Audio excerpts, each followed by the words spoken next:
Was that awkward for you? I hope it wasn't awkward for you. I just thought it would be fun if I, made a tower with all the boxes. And now I don't need to do a timestamp at the end. I can do a timestamp at the beginning. Or not a timestamp, but a thumbnail. But I think of timestamp, because that's kind of my thing. I just figured it's late already. I'm in my jammies. I'm just gonna unbox something that I've been needing to unbox since Gen Con. And I don't know if there's an intimidation factor or something, but I just haven't done it yet. So I'm gonna do it because I want to play this game. So to read the rules in the rule book, the physical rule book, I need to open it. I could read the rules online, but I don't want to do that. And also, I want to open this because I open games. I don't care about, if I end up not liking this and selling it, I will sell it not in shrink wrap. And that's okay. So, I'll talk about what this actually is if you don't know in a moment. But I was thinking, I wanted to talk about, I realized that I have made some grievous mistakes. Not really that bad. But I made some mistakes in editing. Number one, I intuited a different user interface preference for how audio and video files are added in the app I'm using, LumaFusion. And so I have been unknowingly and somewhat stupidly making a few videos now, maybe like 3 or 4. I don't really know the actual count. Where, I was kind of bragging to you guys that I had, I don't know how to use knives apparently. I was bragging to you guys that I had been using noise reduction software for that fan and for other stuff. And I had, but in a major goof, I had been deleting the edited audio file and keeping the detached original audio because of where it dropped into the editor, because it didn't make sense to me to drop where it was, so I wasn't even really paying attention. I was just deleting the one that I assumed was the old one, but I wasn't really paying attention to the file name, which I should have. So there's like 3 or 4 videos that some of you have watched where I'm assuming that the audio is improved, but I deleted the wrong file. So that was goof number 1. Goof number 2 is when I rewrote my notes for games I got for the different sections in an effort to be neater and not so scribbled. I forgot the section, what do I like about it? And so actively in like several of the last videos, I have not done the what do I like about it section. And I was like, why do I keep forgetting that? And it's because it was not until now physically written on that notepad. So it's just kind of like major goof. All right. Now that I've given you an expose of my stupidity, this is Unsettled. And Unsettled, I am very excited that I was able to get my hands on this, because this was a Kickstarter that I did not back. Learned about it afterwards when I wrote a video script for it for Quackalope, and was like, ooh, I think I want this game. And I was fortunate enough that they had, due to the weird pandemic shipping logistics, they had a random crate of it, or stack of it, amount of it at Gen Con. And so I got the all-in at Gen Con because I wanted it. So yeah, this is Unsettled, which is a cooperative. I think of it as, in my mind, it was, I think of it in the sense of like Mass Effect. And that may weird people out at first. But for sure, the first Mass Effect, I even think in the second Mass Effect, you could go to planets, and most of it was about harvesting resources. I think that was in the second one, actually. But you could also, in the first one, you could physically go and get these resources, and there was this awesome vehicle called the Mako, and it was just, you could not destroy that vehicle. You could do no wrong by it. It was rugged. It could go anywhere. It was the ATV of ATVs, but for space. And so all of those different planets had like different environments, different biospheres that made them unique or interesting or visually appealing. And I feel like this is the game where if you take out the intergalactic conflict of Mass Effect and just envision some pioneering expeditionary forces going into a vehicle, going onto a weird planet, and just experiencing the planet, that's what I feel like Unsettled promises in terms of in terms of what it is, in terms of what the game does. Maybe aesthetically or thematically, it's somewhere in a bridge between Mass Effect, the exploratory fashion, and No Man's Sky, where you have those like procedurally generated insane alien planets. But instead of like No Man's Sky, where you're crafting and exploring in a more scenic or passive way, it is fight for your life.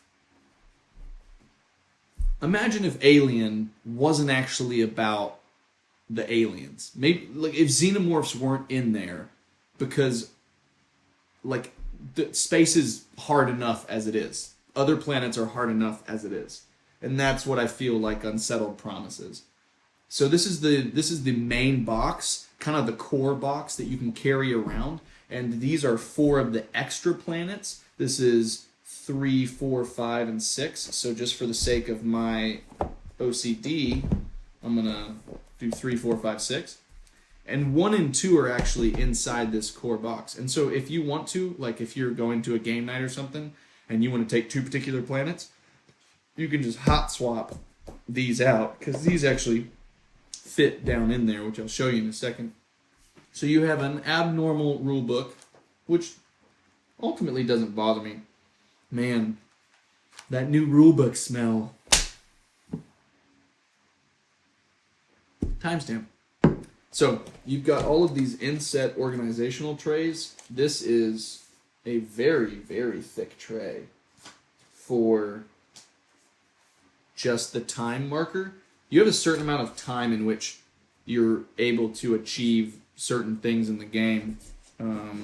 It's a tough game. From most people that I've seen play it or talk about it, it is difficult. So we've got a lot of... I guess I'll just show you more like face on. That's probably aesthetically better for you. So this is like, you've got survival tasks and all that stuff. You've kind of got game trays for pretty much everything in here from what it looks like. And so this is, your time track.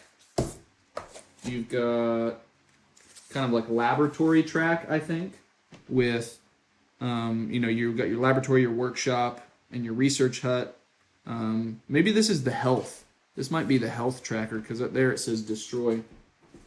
So maybe that's the integrity or stability of this. I know enough about this to know all the things I don't know about it. So you have these little... I love certain games that have taken to making the storage be part of the functionality. Dwellings of Eldervale does a fantastic job of that, despite the excess box space if you have not the fanciest version, which I don't. So, you've got little, like a lab area where you can put samples and stuff and inset trays. And then you've got a thing that lets you see things. Cool. And here are the planets. So the first one, Winora and Gracchus. So, challenge level 1, challenge level 2, and then it goes challenge level 3, 4, 3, 4. So these 2 are your starter planets that are, technically easier in terms of the tasks. I think each planet has 3 tasks. I think you have task A, task B, and task C, if I'm correct. Which means You've got 1, 2, 3, 4, 5, 6, 18 different tasks that require wildly different strategies and group thought in the cooperative aspect. But to me, this isn't just any cooperative game. Like, the reason why I was excited about this is I'm not normally a fan of cooperative experiences. There's some stuff here to punch. I'm not normally a fan of cooperative experiences due to the fact that I think there's too much quarterbacking in most games. Like, I got rid of Pandemic. I did not feel the need to own Pandemic anymore. Because it didn't seem like it was something I wanted. And I always felt like when you're teaching it, you're like, okay, you go here, do this, do this. That's the most optimal thing that you should do. So I'm teaching you this game, you should do that. And there is the counter argument that be a better teacher and create moments for players that don't feel like they're on, rails. But on the flip side of that, I guess I didn't even show you this. You got different characters here that, all different genders, ethnicities, jobs, it looks like. A lot of different really cool artwork here. You've got this scarab in this punch board, and then you've got these tokens, which go along with some mechanic in the game. But I just don't like how...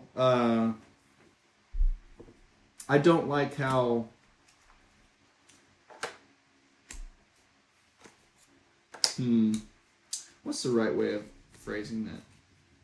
The inclination to control what players do or to heavily suggest what they do that stifles what I love about game, which is personal player strategy. Because I think that players think of things differently, and I actually appreciate that, and I'm always interested in what somebody else's strategy, how it might compare to mine. And so, I'm just not always the biggest fan of cooperative games. But I feel like Orange Nebula has seriously limited the ability for that to be the case because they've made this... So here we go. We got all these other people as well. So I'm going to keep unboxing these cool scarabs. They've made it to where the game is somewhat about the psychology of cooperation. And if you've watched any of their promotional videos about the game back when it launched and when they were, marketing it, it really is, a lot of the design is focused on what are the peculiarities or behavioral aspects of cooperation in real life, and how might that look if you're put under stress. So, someone may be very good, like when the chips are down, there might be an individual who, rises to the occasion, who might normally be timid in a calm scenario. But when pressure is put upon them, they will, rise and engage and become a new person, use adversity as a stepping stone to altering their personality. Or you might have people that are already super confident who might go the other way in the spectrum, and as soon as the pressure is put upon them, or as soon as it looks like the chips are, down, that they might lose their composure, and they might... So I think that exploration and that study of how do people change and how could that affect a group, like your survival. If your survival depends on other people, what happens when they hit adversity and how do they respond? And I think discovering that group dynamic, I think there are things in this design that limit the ability to just say, hey, you need to do this, because and maybe, I don't know, I don't necessarily think the Pandemic is too simple, I think Pandemic is a great design. It works for a reason. It brings so many people into the hobby. It's got so many different expansions and variations. But I think what the structure of this design will do is make it certain. Maybe here's a better way of going about it.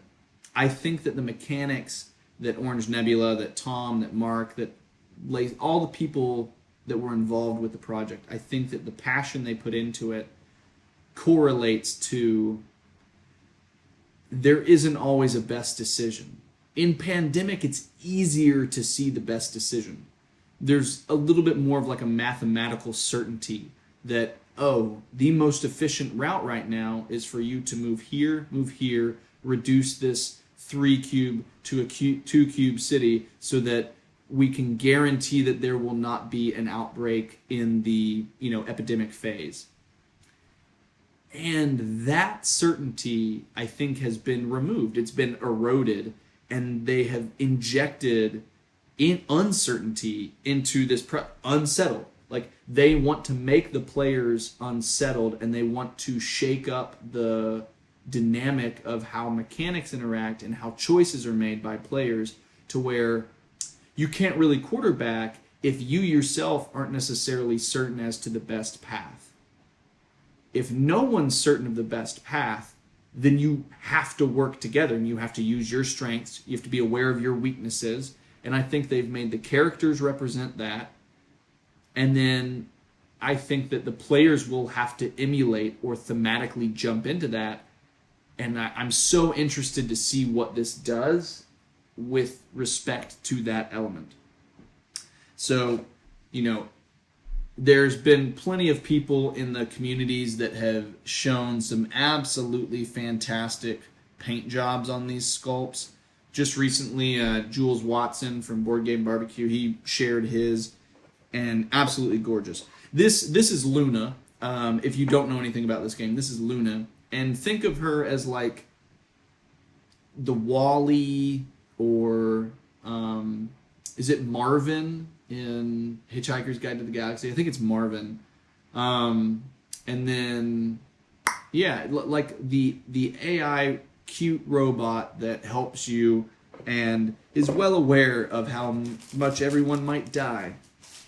There's also been really fantastic paint jobs on these miniatures. I love like the weathered, creased look of these miniatures. I don't know if my thing will autofocus at all, but these miniatures have a lot of like lines and cuts to the suit to where you can, it looks like a really cool exoskeleton or exosuit. Exosuit would probably be the better term. And so, get some primer on that, get some paint on that.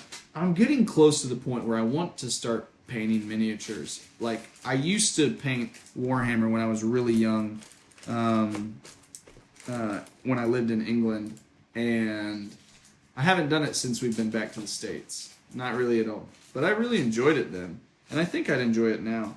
I've developed a little bit of like, I want things to look really perfect if I can. You got these big chunky tokens, which I think go there and go there. So yeah, it's just like, I don't know. I'm almost to the point where it's like I want to paint miniatures, but I kind of really want to maybe just do not ink drop, but like dry brushing and highlighting to where it looks stained. I can't think of the term right now. Someone in the comments will know the term I'm thinking of. But where you show stress and you show the details and you kind of do a wash, a contrast wash. That's what it is, a contrast wash. I'm more interested in doing that, to be honest. So these are all the different tasks, or the different like classes you can be. Commander, skeptic, optimist, harmonist, nonconformist, zealot, empath, artificer, intellectual, leader, caretaker, altruist. All of them have bonuses or strengths and weaknesses, and I'm interested how that will work. And these, where did these guys go? Do we think that these inset in those things I was talking about? Like that should go there, but it's not gonna stay locked in there. So I don't really know. I'm wondering how much of this is in frame. I just don't want to do the widest frame because it shows so much of the table, which, just because I have a life and a family, is somewhat messy. I can't wait till I can get when I can get a permanent setup going. I'm gonna be excited about that. I don't really know where some of this stuff is supposed to go. There's little custom dice. These are 8-sided and neon-y, puke, fluorescent green, kind of like Flubber. Is that the movie? Flubber, kind of like the color of Flubber. So, and then they've got these big, chunky custom dice. If you're not familiar with Orange Nebula, they have a massively impressive production quality on the stuff that they do. So, yeah. I'm kind of wondering, everything slots in. There's a game trays inset in here that I guess I can show you. Woo! But yeah, no, I was thinking that I might tonight, I was going to originally sleeve everything. I don't really think I have the time for that, to sleeve everything. But, wonder where these go. Or did those go, are these all the people? These might be all the people. Do you show them here? I don't know. I don't know where stuff goes. This is what happens when you prepare 0. But there's a level of authenticity to not preparing at all that I appreciate. But on the flip side of that, I could critique myself and say, oh yeah, I like the authenticity of not preparing and reading through stuff to educate you. But then on the other side, that could be a crutch or an excuse to not put in the time to prepare. It's whichever one. I'm just really excited about this. I think this does something with cooperative experiences that I haven't seen yet, and I'm interested to know how that's going to pan out. I don't know where the people go. There's not really a spot for them, which makes me think that maybe they're supposed to go under here, and I'm supposed to put these somewhere else. So I'm going to put those people there. I'm going to spread them out a little bit so that they're not taking up as much room as what they were a moment ago. There we go. That fits better. And then let's find a spot for all this stuff. Can that fit there? Nope. I don't know. What do you guys think? What are your impressions of cooperative games? Do you like them? If you don't like them, why? Why don't you like them? And are you interested in Unsettled? I'm curious because I think it's got great potential, but also, I don't know. Maybe this is one of those games that I spent a decent amount of money on and I'm not going to like it at all. But I have faith. I think I'm going to like it. Do these fit there? I really want to find a space for these. I'm assuming there is a space for them, but I just can't find them right now. I'm just going to put them down there for now and block them in with that. And then these guys can go in there, right? Right? But yeah, I'm curious what your thoughts are, because I think that this could potentially be one of the most exciting cooperative games I have. Then on the flip side, maybe it's not going to work for me. Maybe I'm not going to enjoy the experience. But I don't know. What do you guys think about how expectation, if you want to have a good time, if you're hoping that it will be good, that you'll feel better about it or you'll enjoy it more? Like if you go in expecting to enjoy a movie, do you enjoy it more than you would have if you went in with 0 expectations? Let me just read to you thematically the travel log of Planet 2 Gracchus. Oh wait, no, that could be spoilers. I don't want to spoil it for you guys. I don't want to spoil it. Because if you want this game, I like enjoying a story. So I don't want to ruin it for you. So maybe I won't open up those boxes. Maybe I won't. Maybe I'll just do this. I think this has been a good conversation so far. So I'm not itching for to like extend this to like an hour or something like that. But these are the character or the player boards. Really nice double layer. Inset your stuff. Put in your people's face there. You've got your meters that you're tracking. Really nice quality setup.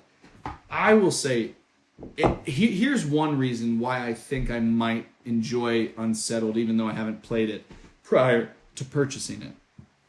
Because when I was in Ohio the last time before PAX, I had the opportunity to play Vindication, and I really liked it. I want to play it more, but what I saw felt enough of something new, something different, while retaining enough strategic playfulness that I feel like it deserves multiple plays. So Vindication is one that I want to get a hold of. I want to play Vindication. So I'm going to try and track that down at some point. But I'm super excited about this. I think that, I've got the rules out. That's going to be, an encouragement to jump into it for sure. Now that I've opened all this up. But I'm excited. You've got Winora and Gracchus as the first two planets. And I can't wait to jump in. I can't wait to jump in. I think it's going to be good. All of these things have... I have like a vague memory based off of what I researched personally when I did the video scripting, and then also based off of what, the spiel was at Gen Con. But beyond that, it's just been a long time, guys. I've slept since then, a decent amount of sleep since then. And, man, I really thought I was going to unbox everything. But timestamp. I don't think that... I don't want to ruin anything for you guys. I don't want to learn... I'm kind of coming to the conclusion, I don't want to learn about these until I play them. This may be weird. This may be one of the few times where... I guess I could open up the shrink wrap on them, but I really don't want to punch out the stuff and ruin any of the narrative for myself until I'm ready for it. But I need to use these things. Oh, that brings me to one final point. I think there's one of these per planet. Yeah. One final point that I'm thinking of. What do you guys think of really pretty art that comes with the game? Because here's the sad reality. I am not a sentimental person. I'm just not. My wife and I are actively about to get rid of her wedding dress. All of the knickknacks that I kind of got over the course of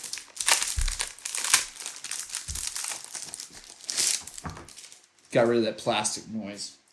All the knickknacks that, I collected in my teens and college years traveling, I'm slowly getting rid of them. So I'm just not a sentimental person. I have them upside down. But, these are really pretty prints. I just, unfortunately, I don't have anywhere that I would put this,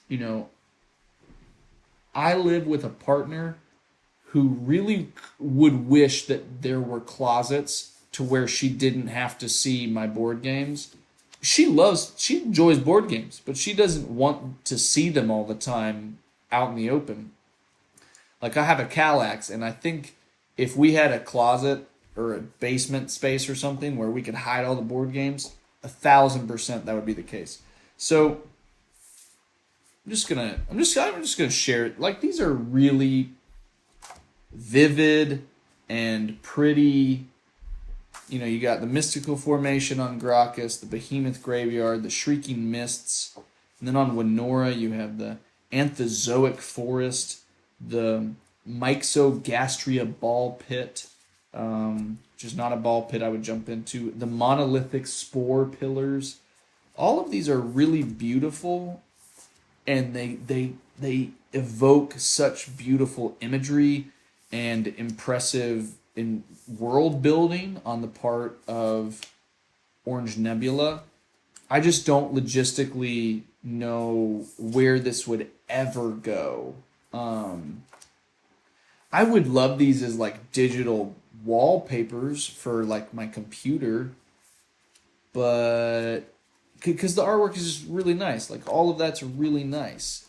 It's just I just don't see myself keeping them, Stranos, Yindril. I need to organize this. Caliphus, Stranos, Zayron, Gracchus, Yindral, Zayron, Winora, Gracchus. Winora, Gracchus. What's number 3? Zayron. It's number 4. Yendral. Number 5. Stranos.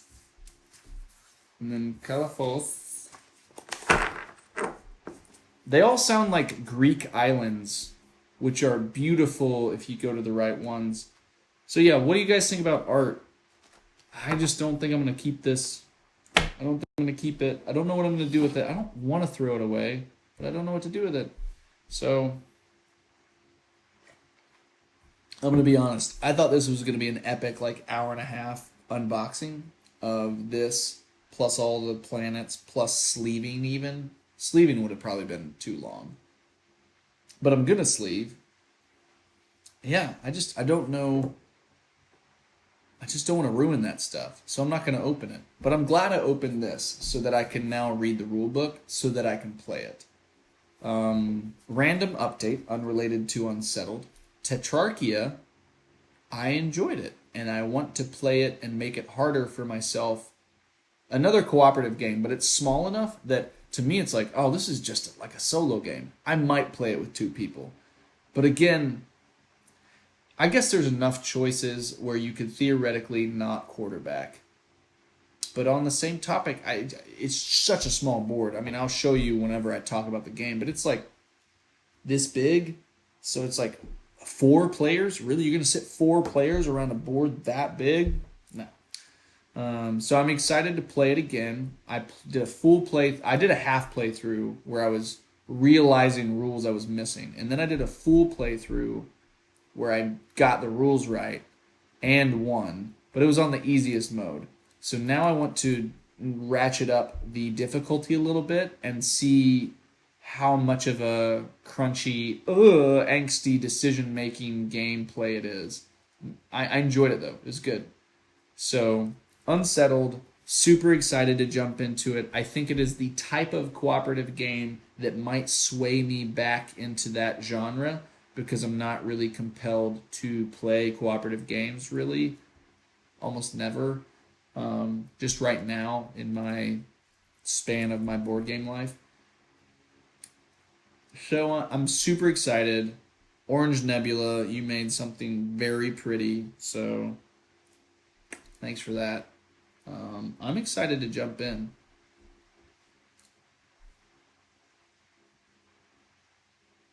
I'm just going to give a latent pause to where you think I'm about to say bye. And then I'm going to really quickly be like, timestamp.